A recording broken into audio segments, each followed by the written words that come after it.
What's up, everybody, and welcome back to another episode of Blood on the Razor Wire TV, where we bring it to you real and we bring it to you raw. Got a special guest on. Got caught up when he was super young, spent numerous amount of time in prison.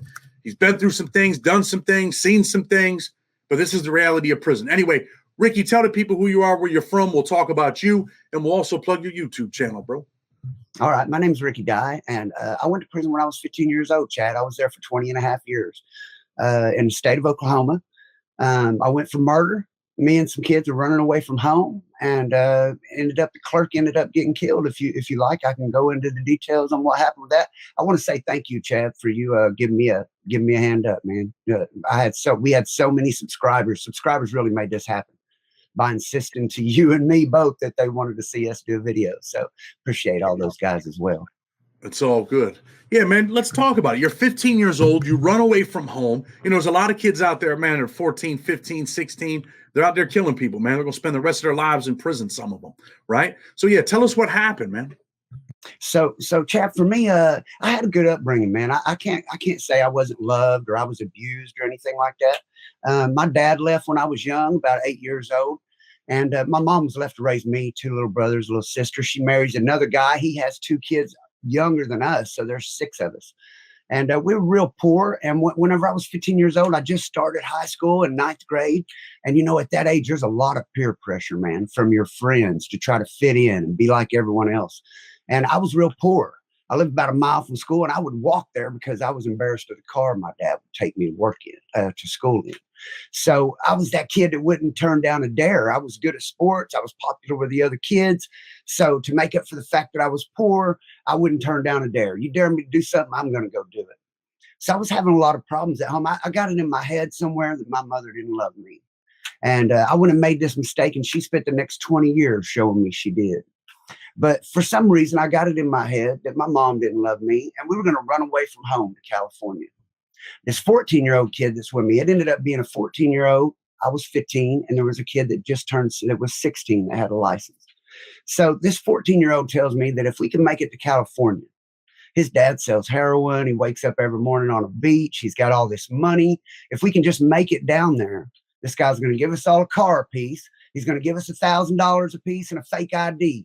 And we're going to come back to McLeod after doing all this, and everything's going to be fine. I'm going to be driving my new car. I was going to turn 16 next year. I didn't know if I'd even get a car. So that all sounded pretty good to me. I had watched too much TV. We even said, hey, we're going to rob a store. We're going to rob a bank. We're going to get on America's Most Wanted. But then we think we're still going to come back to town, and it's going to all be behind us. So that's childish thinking. But that night we're going to run away from home, me, a 14-year-old. So we're running around town trying to get it. We tried to steal a car, and we got in 3 or 4 people's car, tore it all up, and we couldn't figure out how to steal a car. So we get these girls to give us a ride out where this 16-year-old is at this party. And he agrees to take us to rob a store because at this party, bro, this party is a bunch of people that are 17, 18 years old in their early 20s. They got a party out at this house out on this country road, and they've run out of beer. And now here me and this 14-year-old show up talking about robbing a store right away from home. Instead of telling us not to do it, they got us over in a corner, a bunch of older guys telling us how to get away with this. They want us to take the beer and bring it back to the party for them. They don't care about us getting in trouble. They just want some more beer. And I don't think they really thought we'd do it. So this 16-year-old says, I'm not cool with helping y'all run away from to California, but I'm going to take you over here to rob this store. So he takes us, we all get in a car. It was on a March 4th, and it was snow and ice all over the ground. Everything was covered in ice. You had to drive like 20 miles an hour. And we drive to this little country store where the crime ended up happening. And we get there, and we go in, and we're looking to see if there's cameras, and we get gas, and we get scared, and we leave. And we go to a different store. Now, we're at this store, and we want to go in and check and see if the cameras. Now, what we didn't realize is the 14-year-old had been at home when all this began, when the night began. And I called him, told him I was coming to pick him up. I got a couple girls take me out there to pick him up. When I go to pick him up, he's bringing a baseball bat. He's got a duffel bag with him. And his cousin was a couple years older than us. And she called and told on us, told his mom and stepdad. So they called the police on us. Okay. And told the police, we got these kids that are running away from home. and they're planning to rob a store. So the police call all these little stores in the area and tell them to be on the lookout. There's some kids running around with a ball bat. They're going to try to rob a store. They don't know we have a gun. So these guys that are running this store, they know there's a chance we're coming, and they're waiting on us. So this second store we're at, they got a gun, dude. They're waiting on us to come in there and try to do that. They come out in the parking lot trying to catch us as we're trying to drive away. So this 16-year-old said, "This is the last chance. If y'all don't go and do this, I'm taking you back." So we never intended to kill anyone. Okay. The point was for me to go into the store. We both had a ski mask. I was going to go in the store and get the clerk's attention, and then he was going to come in and rob him. That was the plan. Somewhere along the way, we lost a ski mask. So I didn't have one. So we decided we're going back to that first store. If we don't do it, we're done. What was crazy is we knew that guy. I didn't know him personally, but my uncles and stuff had drank with this guy. So we really didn't want to rob that store. And the 14-year-old, his family knew the guy. But we get there and we come up with this plan. We park on the side of the store where he can't see us. 16-year-old's not going in. I'm 15, and I say, I'm going to walk in there. I'm going to walk in the store. I'm going to go to the back of the store. I'm going to get a pop and a candy bar. So he's looking at me, and then you come in and, throw down on him. We got a 30-30 deer rifle, lever action deer rifle. This 14-year-old never shot a gun. It was mine. I used it deer hunting with my uncles. It was a gift from one of them at Christmas time. So I load the gun up. Don't know why I ever loaded that gun. And I showed him how to shoot it. So I said, I'm going to go in the store and you start counting like this. 1, 2, 3. When you get to 12, come in. So I go out in the store. I go to the back. This guy's watching me. He's got his eyes on me. He can tell something's up. I count to 12. Nothing's happening, man. I'm thinking, man, he ain't coming. I go to open that thing to get me a pop, and I hear the door open. I turn around. He steps in, Chad. When he stepped in, the clerk threw his hands up like that. He was sitting on a stool behind the counter. He threw his hands up like that. That 14-year-old turned his head, pulled his trigger, and the first shot hit the man in the face and killed him instantly. So, wow. Hold on. Let me stop you, man. You guys go in there, no intention on really, taking this dude's life. I mean, that's not part of the plan. But when you're young and you're stupid, you do dumb shit. And he walks in, and the guy must have scared him when he threw his hands up, and he got scared, and the gun goes off, and now someone loses their life. Instantly. Yep. So, and in the state of Oklahoma, there's no such thing as accessory to murder. Me and you drive up to a store. You're outside where the gas is at. You're pumping gas, and I go in to pay for it. I walk in there, and I hold that store up. I kill that clerk. If I come back out of that store and you let me get in the car and you drive away with me, you're as guilty of murder as if you would have shot him too.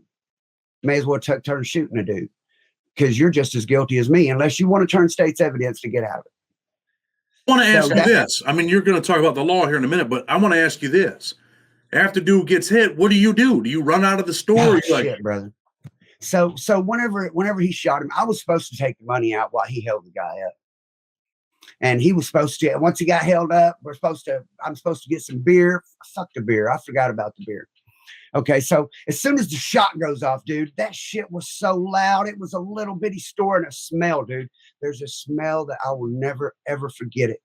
The sound was so loud. So when the bullet hit the guy just above the left eye, and it hit there's a brick wall behind him. It hit a corner of that brick wall, ricocheted, and went through the other side of that brick wall. Now, as soon as he got hit, he falls. And you know how a store is set up, you walk around behind the counter. Well, he fell right there where his head and shoulders were laying, where they were exposed, where when you go by, you could see him laying there. So I take off to run to go grab the money or run out of the store. I really couldn't think, Chad. When that shot was fired, it was like my brain shut down. I went into shock, bro.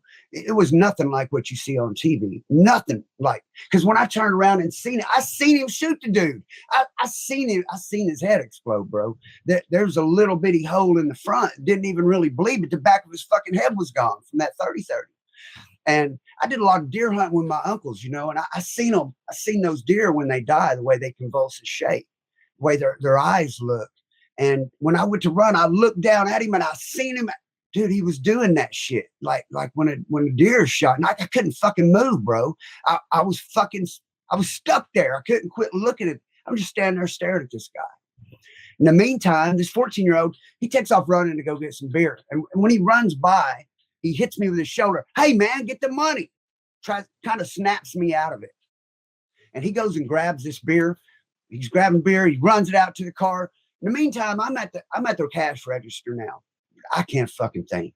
My mind has quit fucking working. All I needed to do was hit total and open it up. But I'm tripping, dude. I'm using my elbow because I'm afraid to use my fingers. I don't want my fingerprints on there. So I'm using my elbow. I'm just fucking hitting random buttons. I don't know what the fuck I'm doing. He has so much time with me standing there tripping like that. He goes out, puts a beer and a gun up, comes back into me. Hey, man, what the fuck are you doing? Get that fucking money. So when he said that, it kind of snapped me out of it for a minute. And I took my hand like this and I turned the key off and back on, hit my elbow on total. It popped out and I grabbed the money. Whenever that happened, the register said it was 3:01 a.m. So we run back out to the car, dude. And for some reason, I'm laughing hysterically. I didn't think it was funny. It was just like, and it seemed like I couldn't quit doing that. The 16-year-old was crying. Hey, I didn't want y'all to shoot nobody. I didn't want y'all to shoot nobody. And the 14-year-old saying, man, I killed him. I killed him. I said, is he dead? You sure he's dead? Are you sure that? You think he's dead? Oh, he's dead for sure. He's dead for sure. I said, man, why'd you shoot him? I didn't mean to. I didn't mean to shoot him. So we're tripping, and I started splitting this money up 3 ways. For the record, it was $247. That's what all of us, we ruined our family. We fucked our families over. We ruined our lives. We took a man's life, ruined his family's lives for $247. So 247. Let me stop you, man. $247, right? $247. What year was this? 1989. 1989, $247. And you split that up in between the three, you don't even get $100, do you? We were going to split it 3 ways, and David said he didn't want none of the money. So we start splitting it 2 ways, and I said, Kenneth, I don't want this money either. He said, I don't want the fucking money either. So the plan was to take the money and give it to a friend of his mom's and have her send it back to the store because we felt really fucked up about what we just did. So now that someone's died, we don't know what to do now. The 16-year-old, he said he's going home. Okay. So I tell these guys, hey, man, if anybody asks, we all spent the night at David's house. We weren't here. We left that party. We didn't go to the store. We went to David's house. We spent all night sitting at home watching HBO. We was watching Eddie Murphy Raw on HBO. That shit wouldn't have held up because that show wasn't even on. It wasn't even on fucking TV. But that was going to be our excuse. So we get ready to leave. And, I told you about how icy the roads were. So we're driving 20 miles an hour trying to make our fucking getaway down these back roads. We pull over and I put this gun in the trunk of the car.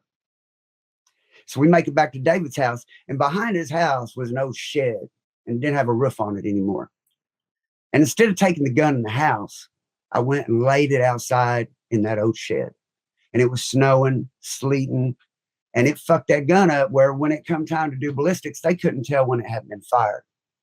So we got lucky on that. But we go in the house and David, we go into his bedroom and he just got a blanket over his head and he's crying. And his mom comes in there to check, see what's going on. It's just him and his mom. What's going on, David? Why are you crying? Oh, there's nothing, Mom. I'm all right. So y'all and your friends ain't staying over here no more. And she leaves out. So me and Kenneth are laying there. Mary's 14. I'm 15. We just killed someone. Dude, I'm panicking. I'm going to tell you that I have been through a lot of things in my life. I've been afraid a lot of times in my life, but there's nothing like a fear that you feel when you've just murdered someone and you know that the police are coming. There's almost, you almost feel relieved once they catch you, bro. It's like the worst feeling in the world waiting on the police to come get you for that shit. And we're trying to decide what to do. And I'm telling this 14-year-old dude, we got to leave. We got to leave, man. We need to get to California. Let's go steal a car. Let's do this. We got to go, dude. And he said, no, they don't got nothing but hearsay. There's no cameras. They have no proof. Shit. 9 o'clock in the morning, they come to my house. Chief of police comes to my house. This guy was the best friends with my grandpa growing up. Okay. Remember, it was a different time. Guy comes, knocks on the door. And I know he's looking for me, but I'm hiding in my bedroom. And my stepdad said, we're looking for Ricky Dye. And I said, where Ricky at? He said, you talking about Ricky Dye? Like my dad's name is that. He's like, no, little Ricky. It's like some stuff happened outside town here last night. I need to talk to him. This gets me and my mom in there at the kitchen table. Tells my mom that there was a guy murdered with a baseball bat at a store last night. They don't even know yet the man been shot, I guess. I don't know how he got that messed up or if he was using the stories he heard from the kids that he had talked to.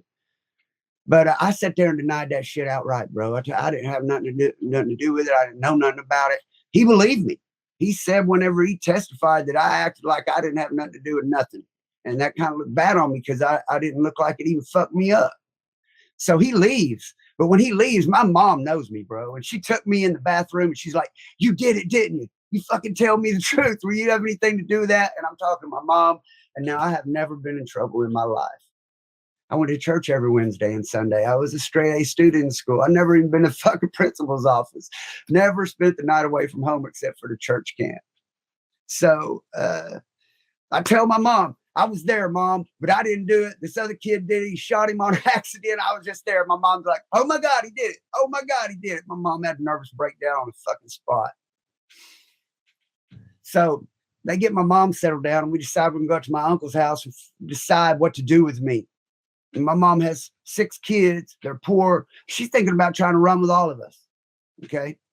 And she's going to talk to my uncle, older uncle, about what to do. And he's saying there's no statute of limitations on murder. They'll kill him and anybody trying to help him. And you got other kids. You can't run with him. And I'm at this point, I'm lying to him about my part in the whole thing. I'm playing like I was innocent. I had nothing to do with it. It wasn't my guns. I didn't get the money. I was just there playing innocent, bro, scared to death. And they decide, because I've lied to them and told them that basically I was just there, they decide that I wasn't the one who did it. If I'll just go and tell the truth, they'll send me home. But I'm knowing I can't fucking tell the truth, right? No, hell no, I can't tell the truth. I'm in there crying. My uncle comes in there, tells me, boy, you done a man's deed. You better quit crying and be a man, dude. I didn't cry again for at least 10 years. So we're on the way to town. We're at my uncle's house, okay? I don't know that my uncle's done called the sheriff and told him I want to turn myself in. They're waiting at my house. I'm telling them I don't want to turn myself in. If y'all aren't going to run with me, let me run. I said, if you go turn me in, my little brother and sister are going to be grown with kids before I ever get out, if I do. I'm like, no, you ain't the one that did it. You're going to come home. So we're on the way back to town. They're turning me in, but I don't know it. I'm thinking they're still deciding. I've done told myself in my head, if they're not going to go with me, I'm going to take my 22 or so. I'm running to the woods. That was my plan. So we're on the way back to town. I'm in the car with my mom. My uncle's following us. And I tell my mom, I had already put my 30-30 deer rifle back in my room on the gun stand, like nothing had ever been moved. And I said, I want you to go take that 30-30 and throw it in the river. Well, no, I'm not doing that. Why would I do that? I said, I don't want them to think it was my gun. She said, they're not going to think that. They got ways of testing it. She said, it was your gun, wasn't it? So I come clean. Yeah, Mom, it was my gun. She falls apart again. Stops in the middle of the road. Tell your uncle what you just told me. Now, right there, once they knew I was that guilty, I feel like, it should have went a different way. Instead, they put me in a truck with my uncle, drive me to town. The sheriff's there waiting. My uncle gets out, goes in the house, gets the murder weapon with a pair of underwear so his fingerprints aren't on it, comes out and hands it to the man. So that was terrible. That was terrible, but he thought that he was helping me. So that's how it originally. Now, look, you're 15 years old. They turn you in. The sheriff's there. Are they interrogating you now? Oh, you bet your ass they are. So whenever I get to this little hick spot here, this little McLeod sheriff office, they don't even have a jail, bro. They don't even have a cell here. So they just take you in there, handcuff you up, set you in the sheriff's office. And as soon as they got me there, thank God, one of my aunts said, hey, I tried to talk to a lawyer. We can't afford him. It costs too much money. But he said to tell you not to talk until you ask for a lawyer. So I said that, told the sheriff, hey, I want a lawyer. Okay. So then they start trying to interrogate me. Where's these other boys at? What'd y'all do? Did you do it? But I'm not saying nothing because I was told not to talk till I got to a lawyer. Okay. So then they transfer me to Oklahoma City. They catched a 14-year-old, the 16-year-old. They got us all up there. They got us in different rooms, questioning everybody, trying to find out what's happening. Got me and my mom in a room over here. And my mom's telling me, just tell the truth. Just tell the truth. If you'll just tell the truth, it'll be all right. In my mind, I'm knowing I can't tell the truth. I've only told my mom little pieces of the truth. And so they come in there and they grill me, bro. They grill me. And my mom told them, what I ended up doing is admitting to going to that store the first time, saying that I had been there and that tied me to the place. Ended up giving them a statement saying that, yeah, I did this and that, but I wouldn't tell on Kenneth, but I was kind of saying things that tied me there, not realizing what I was a kid. I was telling on myself and didn't realize it. So were the 16-year-old and the 14-year-old. None of us knew what the fuck we were doing, bro. So the 14-year-old, their families had money. The 14 and 16-year-old, they had money. My family was broke. So they run out there and hired them some fancy lawyers. So the 14-year-old did pretty well through all of it. The 16-year-old, he spilled everything. So the statement that I did end up giving later on during the preliminary hearing was dismissed because I had asked for a lawyer.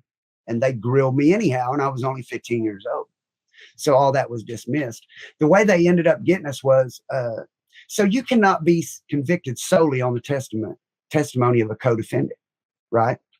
But all they had on us, okay, the ballistics didn't match the gun because it had hit a wall, ricocheted, went through another wall. They found fragments of the bullet in cardboard boxes in another room, in a storage room. Didn't match the gun. Couldn't tell when the gun had been fired because I left it outside in the sleet all night. So there was no proof of that. Okay. There was no cameras in the store. The store ended up getting sued. It was a different time. There weren't cameras everywhere. The people that owned that store ended up losing it to the man's family that died because there were no cameras. His family owns that store now. There was no witnesses other than us three. It was just hearsay, us telling kids at school that we were going to rob a store through the week. We were telling kids we're going to run away Friday night. We're going to run away. We're going to rob a store for money. We're going to run away. We never plan on killing anyone. That just wasn't part of it. The guy just flinched and, oh man, sickening. The man lost his life, right? How do you feel about that man losing his life? Were you remorseful over the years? Oh, brother, that's the greatest mistake of my life. If I could change one thing, that's what I would change. I told my mom when I was sitting in the Berry house when I was 15 years old, they kept trying to get me to turn state's evidence. My lawyers did, because I was the youngest kid involved that didn't pull the trigger. So they wanted me to turn state's evidence. I went to the Berry house first. I was there 5 months because they had to certify me as an adult. So in Oklahoma, when a crime is committed, somebody's killed today, you have to be 16-year-old when you commit the crime to get the death penalty. Okay. If you're 15 or younger, you can't get the death penalty. You can just get life. Okay. But here's the other thing. If you're 15 or younger, you're a juvenile, but you have to be certified as an adult. But if you're 16, you're instantly certified and you get one chance to be reversed to a child. So I had an extra shot by being 15 at staying as a juvenile. And they told me if I would just turn state's evidence, I would stay a juvenile.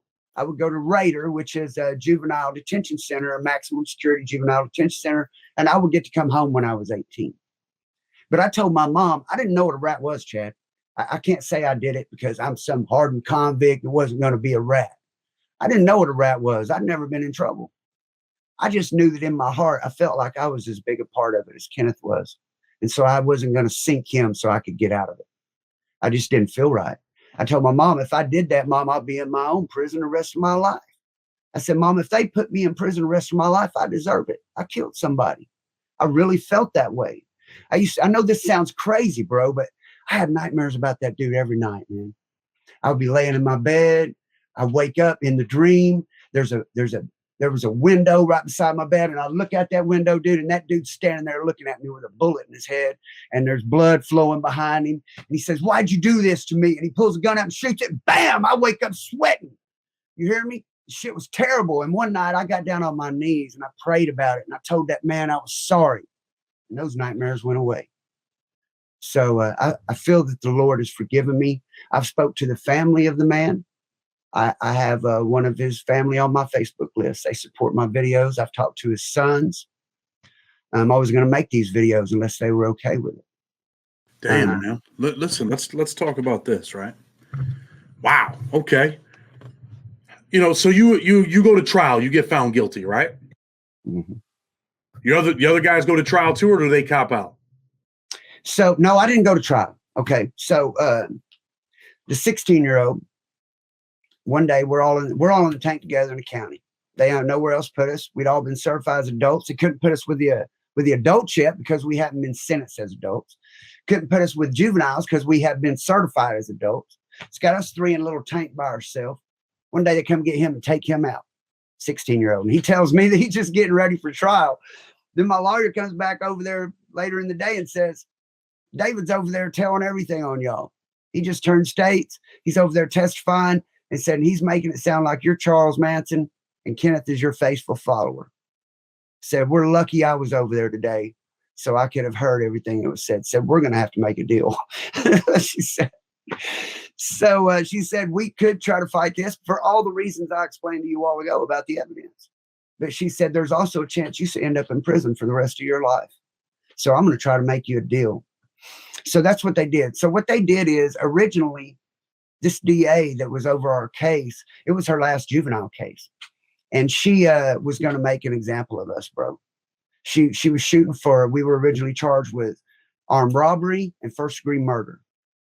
And she wanted to give us life without parole for that murder and life for the armed robbery. And she wanted to run them wild so that we would never get out. But she went to the man's wife who was killed.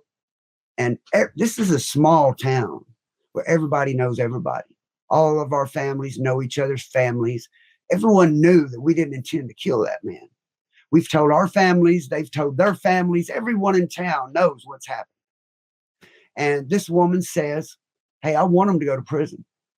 I want them to go to prison, but I don't want them to be there the rest of their life. They're just kids, and I don't think they killed him on purpose. I want them to have another chance. So because of that woman, we ended up with a lot of street time on ours. I pled out to second-degree murder, and I got 34 years with 12 suspended, meaning I had to do 22. And then if I got out, I would have to come back and finish the 22 plus the 12. The 14-year-old got 50 with 12 suspended. 16 more than me, but he beat me home by a year. So how does he beat you home by a year? Bro, I was a hardhead. I'm an idiot. Like all the things you hear on these TV shows about the thing kids do, people do in prison. I did all that shit. So started off, I got a funny story for you. You want me to tell you a story about how I ended up in maximum security? We'll get to that in a second. We'll get to that in a second. I want to know about the 16-year-old. How much time did he get? The 16-year-old, he pled guilty to attempted robbery by force and fear. He went to a minimum security, and all in all, county jail time and everything, he was home within 2 years. What's that guy doing nowadays? That guy's in hiding. I have no idea. He's not in this town. He changed his name. Okay, so the 14-year-old, is he in that town now? The 14-year-old, he's somewhere around this area, but I can't seem to get in contact with him. I've sent him messages through Messenger and everything else.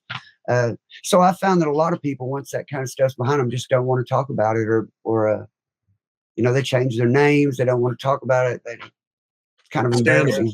So now, listen, we're going to talk about your prison experience too, what it was like at 15 going to a prison. But you want to tell this funny story. I mean, funny stories. I don't know if we got any funny stories, but go ahead, tell us. Well, it's not funny now, Chad. I guarantee you it's not funny now. It's funny now. It was not funny then. I was terrified. So when I get to Lexington, they send me to Lexington first, the first yard I went on. I got there, and you know what it was like as a kid going into a yard. Okay, so I turned 17 in November in A&R. And a month later, I was on the yard at 17. So had all kinds of fights there, but I won't take you through all that. If they want that, they can watch my channel, look at my name. It's under my name. But I end up in McAllister. So when I get there, in maximum security, it's like what you would see on TV. There's a real long run with bars in each cell. If I'm standing at my bars, I can look right into your room over there. you standing behind your bars. You literally have 3 people can watch you shit. So you were standing out here on this run, and across from me, there's this Indian guy, a lot bigger than me. He's been locked up a long time, and he befriends me. And when you're in that situation and you're terrified, trying to fit in, you're looking for a friend. So this guy is really nice. And stay away. Yeah, you better stay away from them Indians, brother. Well, nobody warned me, bro. No one. I mean, all these other guys are on the run. They see me talking to this dude. They know what's happening, but they're not saying nothing. I guess because they think it'll be funny when it happens. You know, these dudes don't give a shit about me. But this guy's teaching me Indian words and telling me how we're friends, and he's trying to get me to move in his cell. Now, I was going to move in his cell. We put in the paperwork and request staff and everything, waiting on his cell partner to leave. Well, one night when we're laying here talking at the cell bars, he tells me he wants to make me a medicine bag. He'll make me a medicine bag to help protect me. I'm all down with some protection. You hear me? I'm trying to make me a medicine bag. Shit. So he tells me, well, I need this and this and this to make it. And one of the things he needed to make it, he needed me to take some hairs from under my arm, a couple from my pubes, from the front, from my, hold on, what the, I told you, bro, don't be hanging out, especially if he's drinking. What the? Yeah. Go ahead. What? So also, bro, he needs a few pubes from the crack of my ass. And when he said that, it's a wrap. I don't need a medicine bag that bad. You know what I'm saying? So people on the run, they're cracking up, dude. When they hear now people are cracking up. They know, hey, this dude's a buzzard. You know, he tries to fuck boys, and he's trying to get this young kid. Now they kind of like me because I'm a likable dude, but ain't nobody taking up for you, bro. If you don't take up for yourself, no one's gonna take up for you. I just got there. No one knows who the fuck I am. I'm the littlest dude on the run. I'm just a little scrawny little white kid, man, that everybody thinks is gonna end up catching out. That's what everyone thought, is that I would end up catching out, going to protective custody. But now that this guy asked me for my butt hairs, dude, I'm not moving in with you, dude. That's over. I'm not moving over there. As soon as I tell this dude I'm not moving over there, he goes off on me, bro. Starts screaming at me on the run. What the fuck do you mean? Oh, you're not my friend anymore? Tripping with me, bro. So I'm thinking, man, one thing leads to another, and he tells me to come to yard tomorrow. So I'm up all night. I don't sleep. But I'm going to yard. You know what I'm saying? I'm not going to be afraid in front of these other guys. I'm going to yard, but I don't have no weapons. I don't have nothing. But come time to go, I go out there. They handcuff you up, shackle you up, put you in belly chains, shackles, walk you out there and unchain you, and you're in this little bitty cage together. And I go out there thinking, oh my God, I'm probably about to get stabbed to death. And we get out there, and instead of doing something like that, he pulls me over and tries to make it like it was 2 friends arguing or something. Kind of tries to belittle me like I'm his fucking woman or something. So I'm over there, you know, like trying to stand my own, but really not knowing what to do, Chad. I really didn't know what to do. But I'm trying to stand my own. Get back that evening to showers.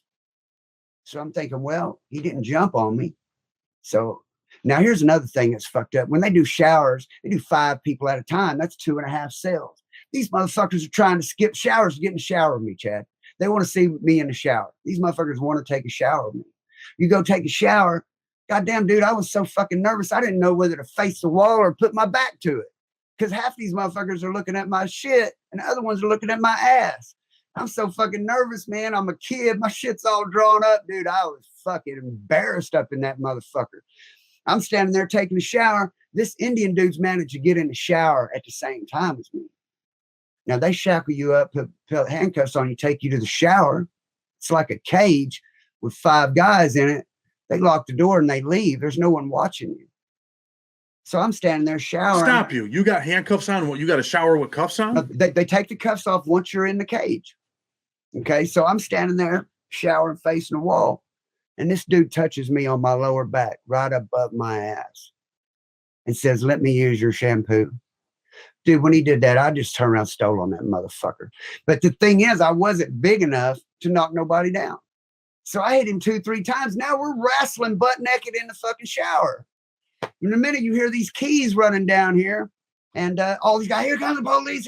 They up there crowding the gate, trying to let us stop fighting. So we pull ourselves apart.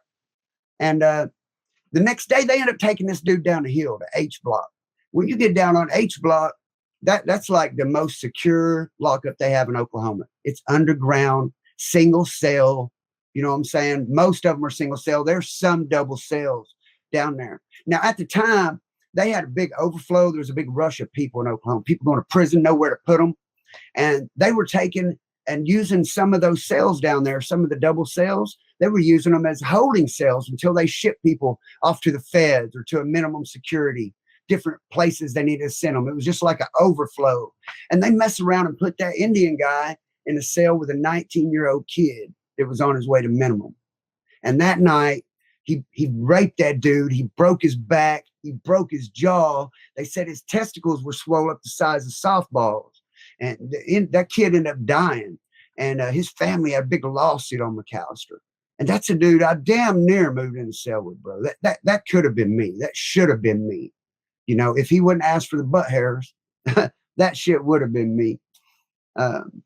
So that was just one bullet that I dodged, you know, fighting naked in the shower when you're a kid. The place is terrifying. And that's one thing that I think a lot of people don't do. And that's why I make my videos. Just try to save some other kid from going through what I did, some other mother from facing what mine did. Because these kids, they think it's cool to go to prison, bro. When I first went in, I wanted to be able to say I've been locked up 10 years. That was like something to be able to say I've been locked up 10 years. I've been locked up 15 years. You know, you know what I'm saying? People like that makes you something because you've been in prison. It really just makes you fucking stupid. And so that's sad. You know, that's sad that we glorify it is sad. prison. We glorify really prison, is, brother. And dudes do that, man. I mean, I got 20 years in, bro. Like it's a badge of honor. Yeah. It's really not. Yeah, it's a badge of stupidity, bro. Oklahoma, man. What kind of gangs are in Oklahoma State Prison? So in Oklahoma, you got the Bloods, you got the Crips. They're all different varieties and sets. The Bloods are predominantly the biggest one around here. I would say is the Red Mob Blood, Red Mobs. Now, the Oklahoma City, as far as the Crips, you got a gang of different sets of Crips. As far as the whites, you've got the UAB, and then there's another brotherhood called the OAB, and they have very different principles. Then for the Mexican Sureños and the Southside Locos, that's a gang here in Oklahoma City, and that's the one there's the most of is the Southside Locos. They pretty much run that shit. Then you got the IBH, the Indian Brotherhood, and that's the most dangerous brotherhood I believe in the state of Oklahoma. Those guys aren't coming to fight you; they're coming to stab you up. Prominently, what, Native Americans in that system? No, all Native Americans in the Indian Brotherhood. Are they The kind Indian of Brotherhood? What's that? Are the natives kind of like the toughest group in prison? Like these are the dudes that control the prison? No, the ones that have the numbers are the UABs. Okay, as far as whites, and now the blacks have the numbers all over, bro. The period. So let me tell you, when you walk into the chow hall, over here on this side, you got the whites. On this end of the whites, you'll have a couple for Mexicans and Indians. Then over here on this side, you got the blacks, and they outnumber all the other races together. So anytime something goes down, the blacks, the whites, the Mexicans, they all click up together. I mean, the whites, the Mexicans, and Indians, they click up together against the blacks. This blacks against everyone else because they have so many numbers. That's the only way anyone else even has a chance, dude. Let me ask you this. Tell the people how much time you actually did before you were released from prison. 20 years, 5 months, and 29 days. I thought about staying one more day, Chad, so it'd be even 20 and a half years. No, I didn't think about staying another day, bro. I'm just kidding.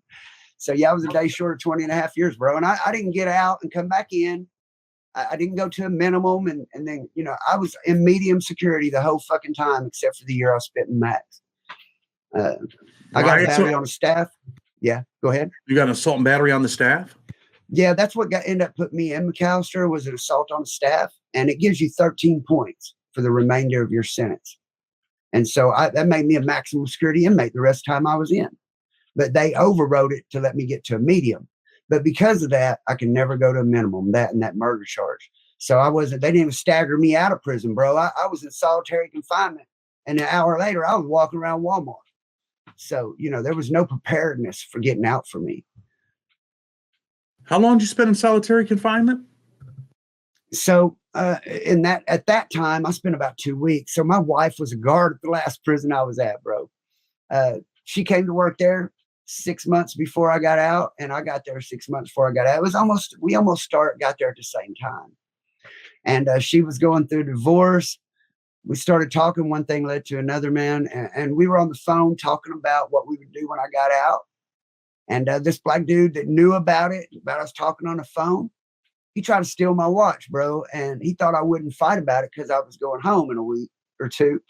But dude, I did want to fight over it. You know what I'm saying? You ain't taking my shit. I'm going to finish how I started. It doesn't matter if I'm in the world or out here. You're not taking nothing from me, bro. So this motherfucker tried to take my watch. So I wanted to fight him. But instead of fighting me, he went and told on me and my wife about talking on the phone. So they go listen to all the recordings and fire her. She ended up with a 2-year deferred sentence out of it. And I spent the last 2 weeks I was in prison in solitary. And so I went from solitary to Walmart. Hold on. You married her? Yeah, we're married, bro. I got out and we were married about 8 months later. And she's the only woman I've ever been with in my life. And this is my I interviewed a lady that was a cop in Oklahoma a few years ago. And then she called me and was like, hey, listen, can you take that video down? I'm going to lose my job over it. And I took the video down. That's not the chick you're married to, right? This was an Indian. No. Just making sure. But anyway, you end up marrying this chick. You're with her now? Yes, been with only woman I've ever been with in my life, bro. She is a miracle to me. Like, I was so terrified when it came time to get out of prison. So I was afraid that when I got out, that I was going to be out running around with some younger girl, and I was going to get with her, and she was going to have a list of people for me to whoop. You know, I figured she gonna be one of those girls where, hey, you know, my guy just got out of prison. He did 20 years. You know, I was afraid that I was going to end up back in prison over a woman. And so I prayed about it all the time, you know, and then I ran into her, man. And she has been my saving grace, dude. Every time I start to get into something, she leads me away. She explains to me why it's better to go to bed with her at night than on a steel cot. You know what I'm saying? She's been a blessing to me. Talk about how these prison relationships get fired up now that you've, told us this information, right? So, I mean, really, that's what I'm asking. Like, people are probably interested right now, like, hey, how does this stuff happen? Do you write this chick a letter? Like, how's it happen? So she worked on the unit. So they sent me, the last prison I was at was Crabtree, James Crabtree Correctional Center. Like I told you, they couldn't send me to a minimum because of my points. But this was considered a medium minimum. It was the lowest security. It's the easiest medium in the system. The reason for that, it used to be a boys' dude ranch. So 4 out of the 5 day rooms are open dorm. You just sleeping on a cot out there in the middle of the day room. So she works on one of these units, and it's her job to go around the units and do the count. So what I would do when I seen her working on the unit is I'll just go hang out at the office door where she sits in there and waits till the next count and stuff. I would just hang out at the office door and talk to her.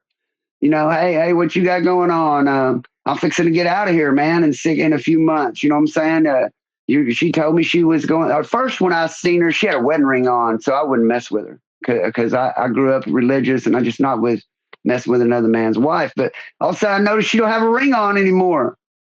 So I walked up on her and said, I noticed you ain't got a wedding ring. What's going on? She told me she lost all her jewelry. And I'm like, you ain't lost all your damn jewelry. So she ends up telling me that she's getting divorced. And once I knew that, it was on, bro. As soon as I seen her, man, I was really attracted to her. So every chance I got, I was pushed up on her, hitting her up. And the other guards did kind of notice it. I have one guard threaten me. And when she would work any other unit, I couldn't go over there because she was on it, So they did have a feeling what was up. So, Ricky, man, you get out of prison, new world, new place. What's it like walking out after 20 years, man? I'm going to tell you, it was unreal for me, Chad. I remember them bringing me up front to master control. They let you. So I was in solitary, and I didn't know if I was going home or not, man, because I was on level 4. But when you go to lockup, you immediately go to level 1. So when you're on level 4, you get 44 extra days a month. So I've been locked up for 20 and a half years on a 22-year sentence. I only had a year and a half good time over 20 years. No good time. I kept losing it every time. Got in trouble one time after another. So here it is. I'm going home on this date in 2 weeks. Now, I've just got locked up over this. I'm supposed to go home in 2 weeks, but that's because I have that good time. So if they drop me to level 1, I'm not going to go home in 2 weeks. So when they lock me up, my mom is sick now. Everyone, we thought I was coming home in 2 weeks, and now we don't know. Because if they write me up for trying to get with a staff member. I forget the name of the write-up. I'm not sure what the name of the write-up is, but, for trying to get with a staff member, that's a Class X write-up, and I could lose a year's good time for that. So I could have lost the year good time I had and end up having to do the whole damn 22 years. I might, instead of going home in 2 weeks, I might have to finish the sentence. So I'm down there, not knowing if I'm going home or not. And what they ended up deciding was they took me to a psychiatrist. They wanted to know if she touched me. Did we ever hug? Did we kiss? Because if there would have been any physical contact, they could charge her for rape. Okay, because she was in a position of power over me. And I'm telling them, hey, man, she ain't the one coming on to me. It's me coming on to her, dude. And we didn't touch. We didn't do nothing. We just talking about what we would do when we got out. You can't deny we were talking. They had the shit on recording. They played it for me. Let me stop you, though, because it's over with now, right? Statute of limitations. She already got sentenced. It's over. I can tell you whatever. So what was going on? I mean, did you guys, No, we didn't have sex or nothing, man. We never did any of that. We did just talk. I did give her a hug and a kiss. We did kiss once at the top of the stairs, but that was the extent of it, man. Well, now, you went to prison when you were 15. You're in jail all these years. You finally run into this chick that's a guard. Basically virgin. Do you even know what you're doing, bro? Do you even know how to kiss? Basically virgin. Everything I knew, bro. I knew how to kiss because when I was in school, I kissed a lot of girls. You know what I'm saying? But that was the extent of what I knew. I had sex one time before I got locked up, the weekend before I went to prison with a girl a year older than me. It lasted 2 minutes, bro, and I never took all my clothes off. So I used to say I never had pussy with my shoes off. Shit. So when I got out, dude, I was petrified to even have sex, dude. Me and my wife, the plan was to go take a shower together. And, dude, I made every excuse I could trying to get out of that shower, bro. I never had a woman see me naked. I was fucking terrified. And I've been fighting all these years over this gay shit. I won't let her touch my ass, dude. You know what I'm saying? She's like, well, I'm a woman, and I just, and I don't give a shit. Don't touch my ass. You know what I'm saying? You don't even need to be looking at my ass. Shit. So, yeah, man, it was it was scary to me, man. Like, of course, I wanted to have sex. I've read a lot. I've read between 2,000 and 3,000 books, bro. Literally, that's no exaggeration. And I've read a lot of books, and I tried to learn about sex, like what the clitoris is, what you're supposed to do to it. So my wife said I knew things about her body she didn't know. So, but all of it was from a book. I never. Hold on. Now you're in your cell. You're reading these books. Yeah. You're practicing on your pillow, and now you finally get out. You got it, man. You got it, brother. But anyway, man, it's a crazy story. We're going to get ready to go. I know you got a YouTube channel. I want you to tell the people who, what your YouTube channel is. I will include the link. I had an issue the other day including someone's link. I couldn't get it on there. But I'll make sure that I try to get that on there for you. But also, man, anything you want to say before we go. So tell the people about your YouTube channel and anything you want to say before we get ready to take off. Okay, number one, Chad, thank you, brother. You got 100 times as many subscribers. A lot of guys like you will put their foot on a guy that's trying to come up. But you help people all the time. It's obvious. The subscribers just over and over and over. You need to go on Chad Mark's channel. You need to go on Chad's Mark's channel. There's so many guys out here with prison YouTube channel pretending to have done what we lived. It's like they're getting rich, pretending that they lived our life. And you really did go to prison when you were 17 years old. And at some time, I would like to do me and you sit and chop it up about the differences between what it was like for you in New York, what it was like for me, because, we didn't touch on what it was actually like for us in prison. But that's what my channel is for. It's what it's all about. In the beginning, I didn't know where to start. So I just started from the first. When I was 15, my crime, what happened, how I was certified, what it was like to be sent to prison. And then I just worked my way through each prison and the things that happened to me while I was there. It's my intention to share everything that happened to me in the hopes that it'll save some other kid from it happening to him. When I was young, I thought that was something cool. I wanted to be able to say I had been to prison. I wanted to say that I had murdered someone. Not that I wanted to murder someone, just wanted to sound tough.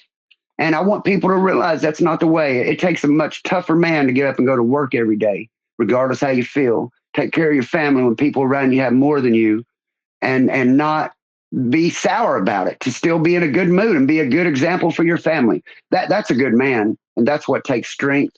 And that's what my videos are all about. So people are interested in that. They come check my story out. I'm going to definitely be sending some people your way, maybe that haven't watched your channel, because, man, I appreciate you more than you know.